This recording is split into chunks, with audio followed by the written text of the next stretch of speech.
Hello, it's Randi Rhodes. Here's a clip from our show, and go to randyrhodes.com for the whole thing and a podcast. Buy a stinking podcast. Mary had a little man. The fault. We believe that all men are created equal. To the magnificent mosaic that is America. From radio beacon to radio beacon. I have a dream today. Change has come to America. Believe me. Knock, knock. Who's there? It's a figment of your imagination. Randi Rhodes Show. Turn up your mind. The family is a criminal enterprise. Russian mobsters and corrupt oligarchs use Trump's properties not only to launder vast sums of money, but even as a base of operations for their criminal activity. Money tied to human trafficking and prostitution rings, that's another big one. I'll tell you what, it's an organized crime family as far as I'm concerned. According to the Times tonight, President Trump has a previously undisclosed bank account in China. That company, mysteriously, showed a huge spike in revenue right after Trump was sworn in as president. He goes to China, the kid is followed like a vacuum cleaner. Follows and follows and follows. Ivanka Trump, her business won trademark approvals in China the same day she met the Chinese president at her father's Mar-a-Lago resort. And Ivanka Trump and Jared Kushner made at least $82 million last year while serving as unpaid White House advisors. Here's a guy didn't have a job, but now he's taking in millions and plenty of it. There are new questions tonight about the Eric Trump Foundation. Charity golf events meant to raise money for children with cancer. Hundreds of thousands of dollars went to the Trump family business. It's a crime family. He's following his father. A crowdfunding campaign to build sections of the southern border wall. This is private enterprise at its finest, doing it better, faster, cheaper. Bannon is accused of taking nearly $1 million of that campaign to fund his own lavish lifestyle. The only thing he built up is a huge bank account for his son. What a disgrace. It's a crime family. Oh, for God's sake. And they're accusing everybody else of being a criminal. Hello, everybody. Hello. Let's add to that. Murder 2. I'm sticking with Murder 2. Okay? Murder 2. Depraved heart murder. You know, yesterday we lost 2,600 Americans to COVID. 2,600. And they're saying in the next 3 weeks, we could see 3,000 to 4,000 deaths a day. A day. After the Thanksgiving surge within a surge. Holy crap, this is unbelievable. I just, hospitalizations, they're almost at 100,000 people in the hospital for COVID right now. 98,000 yesterday. When I came in today around noon, the number of people who had died today from COVID was around 500 people. It is now 3:08 Eastern Time, and the number is 1,410, and the day is not over. The day is not over. We will exceed 2,000 people today as well, and expect to start hearing reports of 3,000 to 4,000 Americans dying each and every day for quite some time now. For quite some time. Now, I will tell you that, the Pfizer vaccine is being doled out in the UK. And Germany is building facilities where they can inoculate 1,000 people a day in each of their facilities. And here in America, we're waiting for the FDA to review and give emergency use authorization to the Pfizer vaccine. That should happen on the 10th of December from what I'm reading. And then on the 15th of December, a class of people like Group 1A, leave it to doctors to name inoculations after stages of cancer. Yeah, 1A.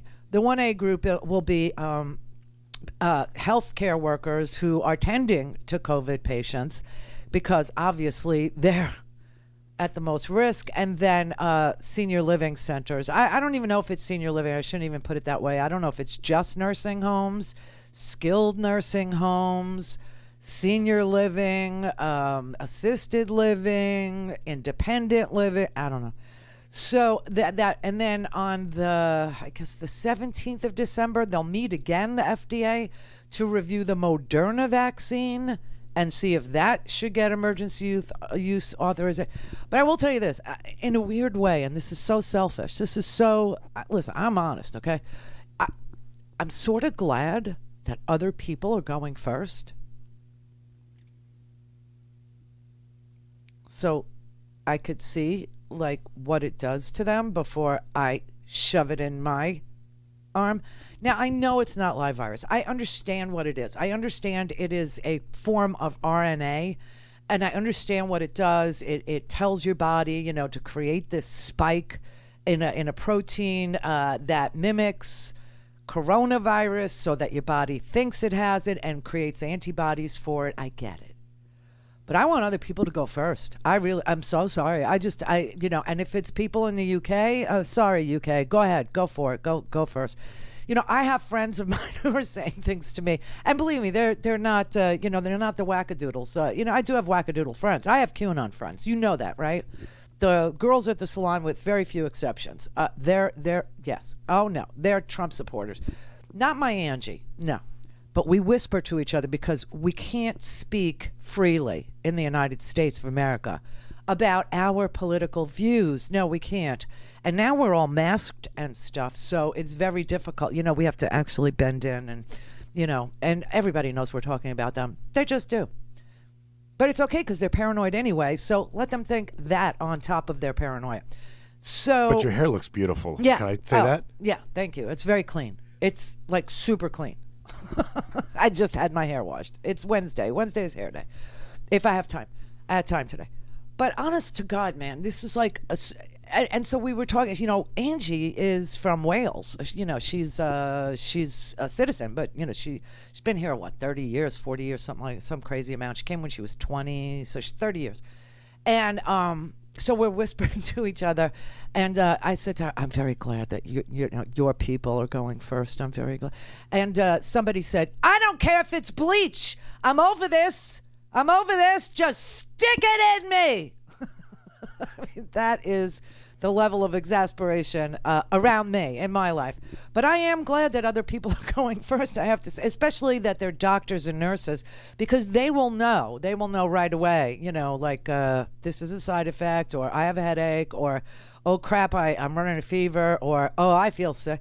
But I will tell you the numbers. The numbers that I've read, 30,000 people were in the Pfizer trial, right? 30,000 people. Of those, half got the vaccine. The other half, they inject saline. That's what a placebo is. It's saline solution. You think you're getting something, you're not getting anything. So of the 30,000, 15,000 got the vaccine. And of those 15,000, 11 did get COVID, but it was very mild. It wasn't anything that needed hospitalization. No one died. And they say the side effects are mild. It could be anything from headache to running a fever, something that mimics your body fighting off a virus because your body thinks it is. So there's that. And then the placebo group of the 15,000, 185 of them did get COVID. One of them died from COVID, and I forget how many actually needed to be hospitalized. I think it was five. I think it was around five. Let's just say five. Well, I'll lowball it. Got COVID that required hospitalization. So, we want this vaccine really badly, but in the meantime, you have a president of the United States who has just checked out. All he's concerned about is himself. All he's concerned about is Rudy Giuliani earning his keep and spreading conspiracy theories and creating a violent atmosphere in this country that also mimics, talk about mimicking, he's shooting a virus into the United States. He's shooting a virus straight to the vein, China white, into the vein of the American population, who 50 million of us believe that Donald Trump was robbed. Seriously, dude. 50 million Americans believe Donald Trump was robbed, that there was this giant conspiracy, that the late dictator Hugo Chavez created a vote-stealing machine that was later exported to the United States so that a bipartisan conspiracy could elect Joe Biden, but tipping the rest of the election to Republicans, and for good measure, urban Democrats manufactured truckloads of phony ballots in pursuit of the same mixed results. And just to be extra sure, the Postal Service engaged in wholesale theft of ballots to sell them to corrupt buyers, and the Department of Justice and the FBI turned a blind eye to all of it. Clear for takeoff. The Randi Rhodes Air Force. RandiRhodes.com for the whole thing and a podcast. Buy a stinking podcast.